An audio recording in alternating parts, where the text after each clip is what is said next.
Ziyod tasavvur qilib bir oyda $7000 xarajat qilar ekanman.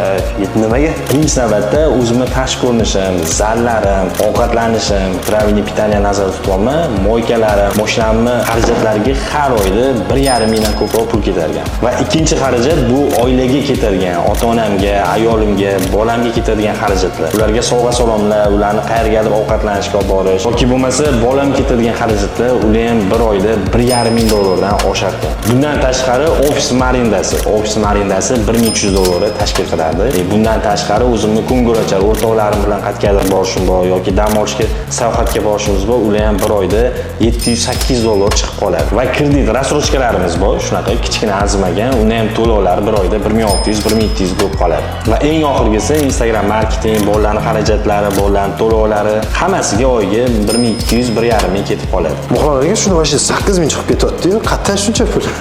Shunaqa chiqyapti. Endi mas'uliyat qancha katta bo'lsa, xarajat ham ketayotgan pul ham xuddi shuncha katta bo'lar ekan.